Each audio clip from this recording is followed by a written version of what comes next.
Hello and welcome. You are listening to KCOD Palm Springs and on 99.9 in Palm Desert. And this is Behind the Camera, the show that dives deep into the world of film as we explore pre-production, production, and post. I'll be joined by some of our future filmmakers as we discuss our passion and give out some inside tips that will help you start dreaming out loud. On this episode, I'm joined by one of my very good friends, Cruz. We both had the opportunity to take a film production class together, and that's where both our interests merged. We both had a passion for filmmaking, so we are both here to talk to you today about what inspired us to become filmmakers, what being a filmmaker is to us, and how we both tested the waters in all three aspects of the film production process. How are you doing today, Cruz? Doing fantastic. Thanks for having me, Kari. How did you get into filmmaking?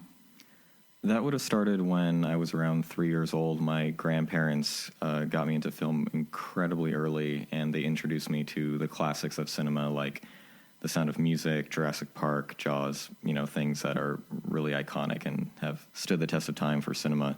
And at the exact same time, my uncles were the ones who, at the very same age, were introducing me to 80s and 90s films like Nightmare on Elm Street, Friday the 13th, Hellraiser, things like that. So at a really early age, I saw the entire spectrum of film from so many different genres. And when I discovered that that was something that you could actually do in life and that film was a thing, then it just instantly became what I wanted to do. All right, and that kind of follows up to, like what inspired you, though? I know you, said about all these films and everything, but what really, sparked that inspiration? Well, it was the fact that there was a medium that went beyond anything else I had really been introduced to as a kid. When I saw that you could tell a story with so many different elements, with the right music and actors and stories and cameras, it all showed me that so many different things were working into one goal, which was take someone away from this world and put them into one that they had never experienced before. So it was that kind of unique method of storytelling that really I found myself attached to. What are the three aspects of filmmaking, and what does each one bring to the table? In terms of what they bring to the table, in my own experience, pre-production tends to be some of the hardest steps. It's about, creating your own idea and finding a way to have it fully flourish in the idea stage and writing the script and setting everything up to get it into production. But then production is when things start really kicking into gear, and then you can feel like you're actually making progress because you're seeing your vision come to life in any way you see fit with the right actors or music or sets that you choose. And then post-production involves more of the editing process as well as fixing any issues that you need to do, add any visual effects, or taking care of anything that would relate to promoting the film or advertising it in any way. What are some aspects of filmmaking that you took from the film projects you did during your time in the film class? Well, since you were there with me, as you said, do you want to go deep into that, or do you want to just kind of skim the surface of my experience? We can pretty much skim the surface. The opinions reflected in this podcast do not necessarily reflect the views of KCOD and its members. Well, taking it from someone who, when I went to high school, we had a really terrible film class where 15 of us were put into a storage closet with one Macintosh and they just said, go ahead and do whatever you want. And that really worked because it allowed me to just sit at the computer and teach myself to edit. But it was also bad because we were given no really objectives to fulfill. We had no real teaching, no real lessons. And you also found yourself surrounded by people who wanted an easy A. Mm-hmm. And when they saw how much you wanted to put work into your project, they would delete all of your video files, all of your editing projects, and you had to start from scratch. So after that, I was like, okay, there has to be something better than this in college. Mm-hmm. And at the time, because right now COD finally adapted a film program, film degree, way too late for myself, because at the time there was nothing like that. Same here. Yeah, and it was way too late to start over. Yeah. But the classes that they did offer, I found very beneficial, from film music and intro to film. But the video production itself, it'll differ from whoever is taking the class. I'm in no way saying that you cannot benefit from it. But from someone who has been completely self-taught, I found myself kind of stagnated and stuck, and I found myself constantly butting heads with the professor, which she already have great memories of. Yeah. But the greatest thing that I can say that came from that class was people like you. It's all about the connections and the rare kind of kindred meetings of like, this person knows exactly what I'm talking about and they want to do exactly the same thing I am. And you will find yourself benefiting from that and making those connections, and you will become a much better filmmaker afterwards. And if anything, like that class, I feel like it was like, pretty much like teach yourself. Yeah. And along with all of our other students too. I mean, I know that some of them wanted an easy A and everything, but I felt like they too were trying to do what we were doing. Like they tried to kind of incorporate their passion into their projects. But it seems that the way that we handled it wasn't up to par with pretty much the professor. Because we didn't have like the most expensive cameras. We didn't have the most expensive video programming and everything. So it kind of like, it kind of went that, like you do it yourself. But in a way, like we made connections there with other friends that we made. And the professor, in a way, he kind of like saw that and kind of stood back, and just let his students take the wheel. Yeah, that's true. It certainly became a collaborative experience with each group and each person that wanted to work with each other and found who they worked best with. Yeah.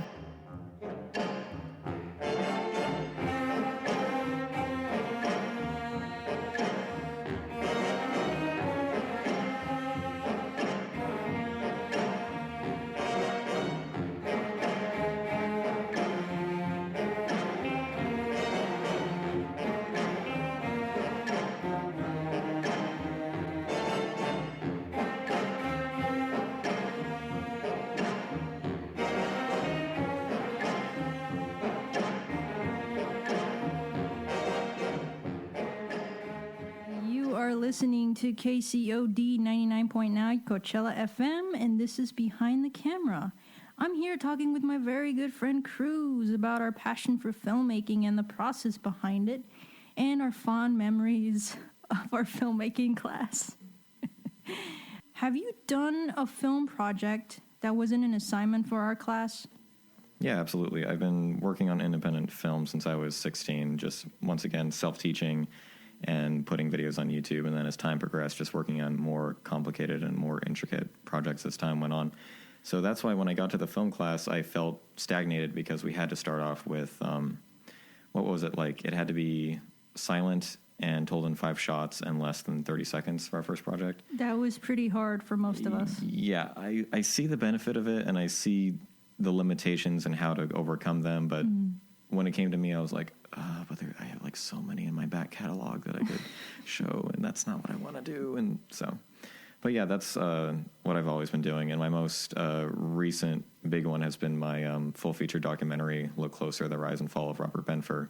That was definitely a first in terms of the length and the scope of what I wanted to do with it and how many people it would affect. So I definitely found more passion in those projects than I did with the school ones, but that's just how it goes. And yeah, like mentioning your full feature documentary, like I had the pleasure, guys, of attending his screening. I feel like that movie, like it made people think, it made them laugh, and above all else, it like they kind of like found an understanding of what your film was conveying. Yeah, it's definitely found, I think, more of a support from the internet because it's about an online clay animator who, rose to fame for a decade and then in 2013 scammed hundreds of his fans out of thousands of dollars and has continued to do so through the years. So his fan base responded incredibly well to it and still continues to this day. When it came to the theater, a lot of people enjoyed it for the most part, but I feel like since they're so used to seeing more of the modern documentary where people will travel to different places or interview certain subjects, it wasn't that kind of audience and not what they were used to. Plus, the film does tend to drag in certain parts, I would have to say, with these email interviews that I use. And I noticed that left a lot of people kind of sitting there with their hands on their heads going, this is kind of going on for a little while. So, but overall, I was really thankful for the experience, and I'm really glad that the story continued to find an audience. So, how was it behind the camera, Like, how does that make you feel from your projects? Well, I find myself, because of the lack of people, unlike yourself, like there's a lot of kind of a lack of ability to find people to put into certain projects with scheduling, as you already know from your own experience, because you made your own film. You went to a far-off location in the middle of the desert with your crew and people to help you. And that can get really complicated and stressful when you find that not everyone wants to follow the same path and dream that you have. So it can get a lot more difficult versus just kind of sitting in your room and doing your own thing. So I don't find myself behind the camera as much as I would like myself to.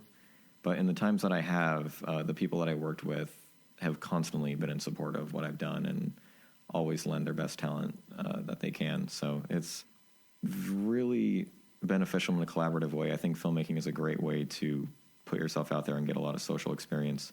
You just need to make sure that you find the right people to kind of share that experience with. Exactly. Yeah, it's all about connections, and growing a community of filmmakers with you.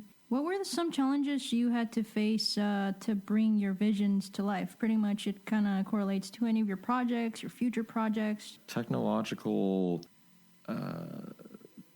prevention, I guess, like being prevented by the technology boundaries or limitations. And the other one would be just time management. In terms of technology, it's a matter of almost what every filmmaker will tell a young filmmaker is that do whatever you want to do. Do not let your camera or your editing program stop you. That's completely true, but at the same time, a lot of what you might want to do for your vision might not work with what you have. Even if you have everything set in place, if you have an editing program that constantly crashes and loses your projects, you will be ripping your hair out at 3 a.m. trying to get this just to work. Yeah. You will go on 24-hour benders of not eating or sleeping because you just want to get this project done. When it brings back to the project that I did over there in far away, I spent hours upon hours editing, and it was kind of crashing down at first, but then it kind of picked up and then it crashed again. But hey, like that's the process of being a filmmaker. You persist, you go out and you do what you love, you know. You slap your computer and go, no, turn back on. Exactly. All right, guys. Rendering hour, 24 hours, fine. I know, right?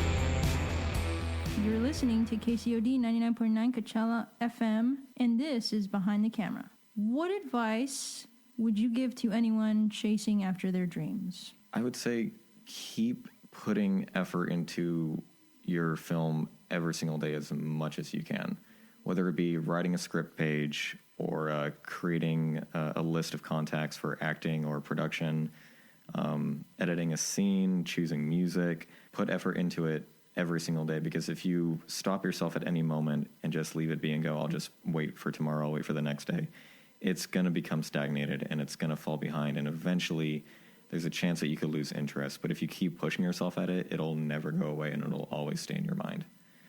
Apart from that, whatever project you're working on in any facet, however much progress you've made on it, do your best to try to not tell anyone about it as much as you want to. Because I find that in my experience, when you have something great in your head and you started working on it a little bit, as soon as I've told someone, hey, this is what I'm working on, here's like 30 seconds of it, and they give their approval, I immediately go, I guess I'm done.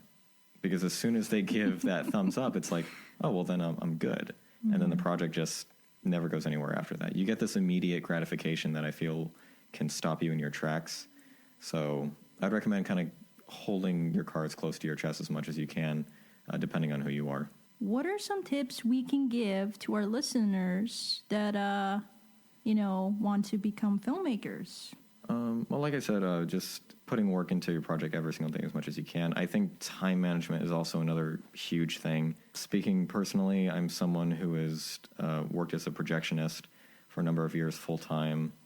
I balanced that with, at the time, attending KCOD and then working on my film projects. So you're balancing three major things of working at a job that, you hope will relate to your passion in life and not just be a 9-to-5 thing. Mm-hmm. Supporting yourself like that, continuing your education if you have to or if you need to, and then working on your craft, but at the same time, you're infusing time for friends, time for family, time to actually watch movies and enjoy them, or read books and enjoy that. So it's a really delicate balance that, I see a lot of young adults having to go through in life, and with any luck, they'll find a good way to do that and a good way to manage all of it. But I would say definitely put enough time and focus into figuring out your schedule and making sure it's concrete. That way you know exactly what your time is going to be spent doing. That kind of hit me. Because you're currently going through the exact same thing. Yeah, work, school, everything. It's like I'm trying to find like time to rewrite my script. And I was actually doing it last night, like around, 2 a.m.? Yeah, so you never know when a strike of like creativity will hit you. So all you filmmakers out there, don't give up. Just keep doing what you're doing, You'll get there.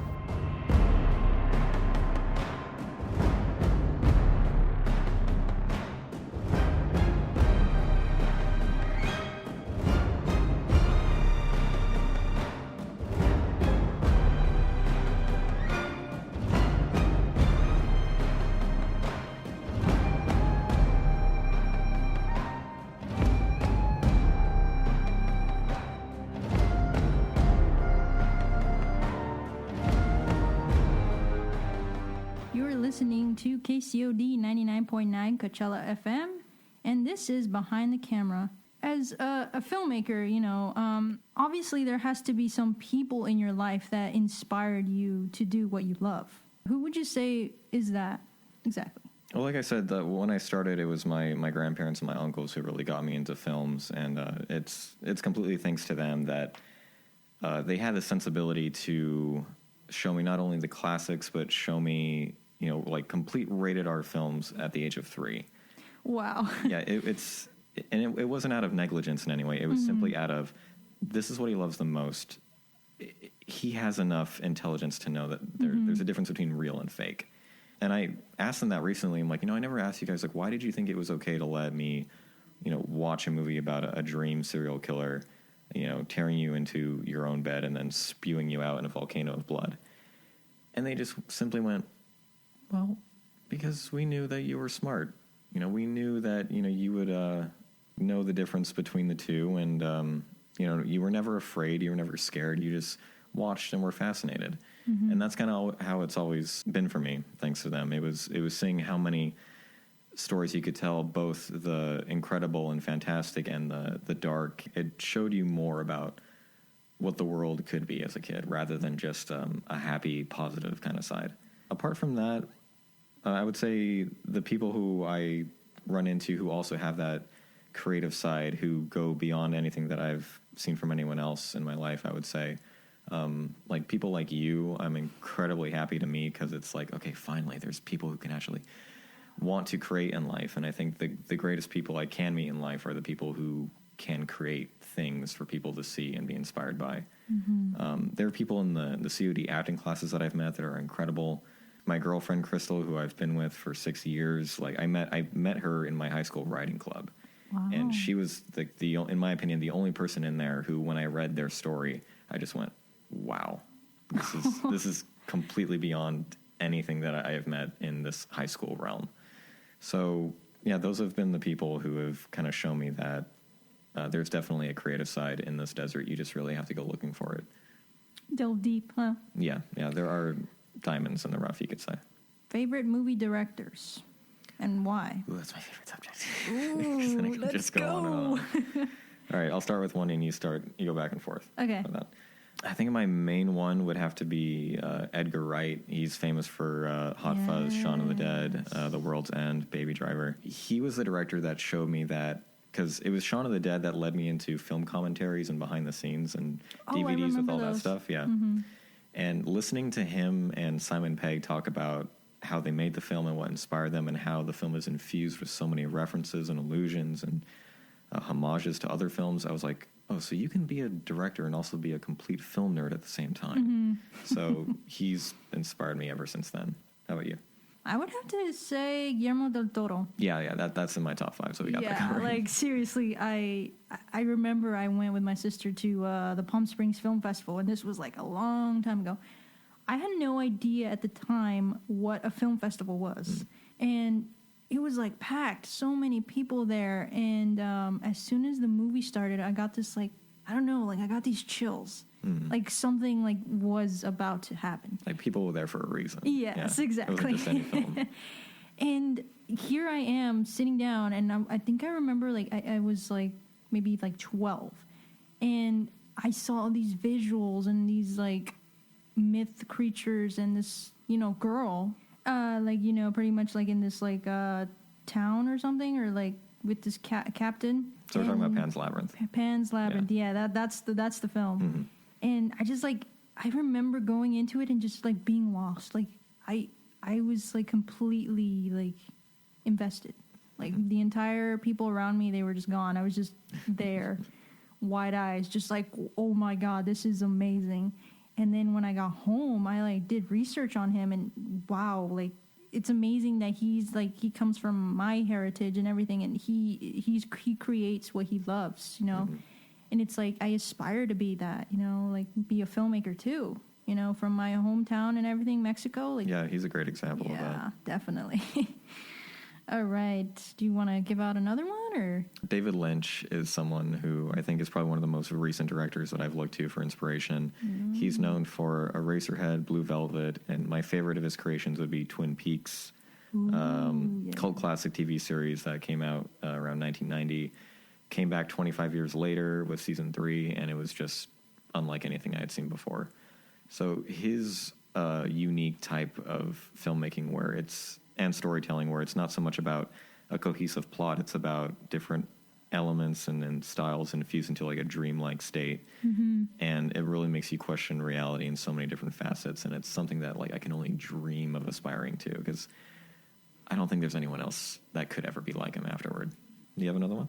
You want me to give out another one? Yeah, of course. All right. Well, he's been my favorite for a really long time, and I think you know who it is. Spielberg. Steven Spielberg. Yes, I know what you're all thinking. Of course, right? Like, oh my God, like his films, they're just amazing. Jurassic Park, Hook, E.T. My goodness.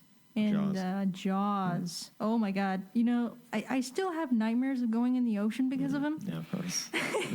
That's still something that recurs. Yeah, that never leaves you. It never does. And that Jaws theme, it's going to haunt me forever. But like, what I found is from him, like he takes storytelling to a whole new level in my perspective. Because here he is, he creates these characters, you know, like as giving them life. I mean, what I found out is that for Jurassic Park, he created an entire dinosaur, you know, like animatronics and everything. I thought that was pretty cool. And E.T. and everything with that film, like it kind of like, in a way, his films kind of like has that whole family, you know, aspect to it, but also like it gives you like this deeper dive into what, you know, what we humans and filmmakers can create as a whole. Yeah, the family aspects are really unique in that like it's always some kind of tight-knit, memorable like family connection that like will face something dark or fantastical, and will always kind of come out in a better light from it in some way. Yeah, he was really foundational as well, not just from seeing his films, but also from, in third grade, we had to write a book report on someone who was inspirational to us. So I found a book about Steven Spielberg, and that's how I learned more about what it was like to start from practically nothing into what he is now. And after I did that book report, I was like, okay, now I really know what I want to do. It just hit you. All right, so let's take it to our final question. Ready? No. No, you're not. You're not ready for this to finish. No, I'm never, tired about talking about film. We can go on all night. I know, right? Okay, well, then in this case, do you want 2 more questions? Yeah, sure. Whatever you have time for. All right, so what are your favorite movies and why? I would say my top 10 favorite movies, which you can also find on YouTube if you go to Separate Way, type in top 10 favorite movies. I made a little music video about that. Ooh. Or go to cruzmore.com. But my top 10 would be Mirror Mask, the first Resident Evil, Dark City, Run Lola Run, Eternal Sunshine of the Spotless Mind, Shaun of the Dead, Old Boy, A Tale of Two Sisters, and Memento, and Donnie Darko. Ooh. Yeah, those are like the top 10 that I kind of have as my meat and potatoes of like what kind of defines me and what I look to every single time to inspire me in films that will never get old for me. You? Well, my top 10. First of all, pretty much Jurassic Park, E.T., Pan's Labyrinth, Shaun of the Dead, definitely. Yeah. Resident Evil, yes, definitely. There was also Wes Anderson. What is it, Moonrise Kingdom, I think?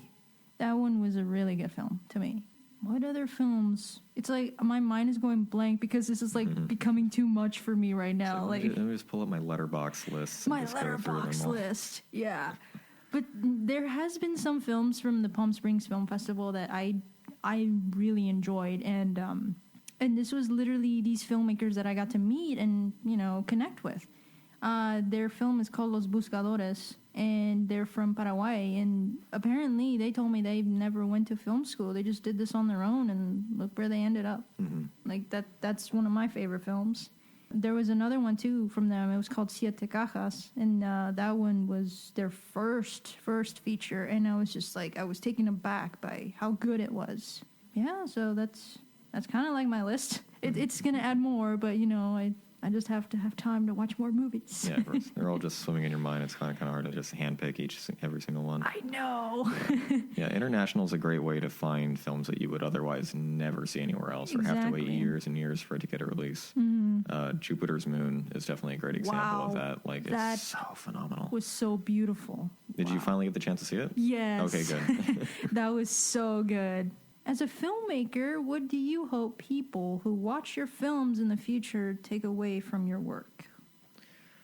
I guess depending on the subject matter, I want people to laugh. I want them to be informed. I want them to take a closer look at certain subjects.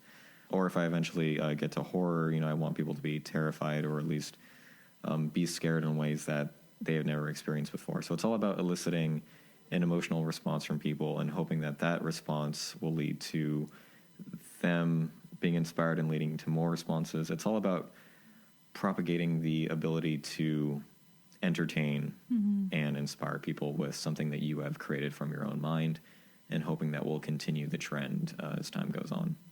Wow. What about you? What do you seek to accomplish with your filmmaking?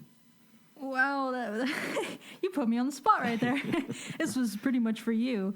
But, I guess, like, for me, kind of like what you said, kind of like hoping to inspire other filmmakers. I mean, I feel like I already did with you when I showcased one of my films, and that kind of inspired you. And look where we are now. We're best friends. So pretty much my work, I kind of want to delve deep into the genre LGBT films. I mean, there pretty much isn't that much today in Hollywood, as I would say. Most of them, they end pretty much terribly and sadly. In a way, I kind of want to make more films directed towards the LGBT community, because I want them to know that you are heard, you are visible, I see you, and you do deserve a happy ending. And I feel like Love, Simon. Okay, that's one of my other favorite films. With Love, Simon, they kind of like, that was one of Hollywood's films that like pretty much said like, everyone deserves a happy, love story, and it doesn't have to end in heartbreak or death or anything like that. Pretty much, yeah, my films, I want to inspire other filmmakers to pursue their dreams and just do what you love, I mean, we're here we only live once. Might as well do what you love, right? Thank you so much for listening to Behind the Camera, and thank you so much for being with us here today, Cruz. Thanks very much for having me, Kari. It's always great to talk about film with you. KCOD 99.9 Coachella FM, Behind the Camera.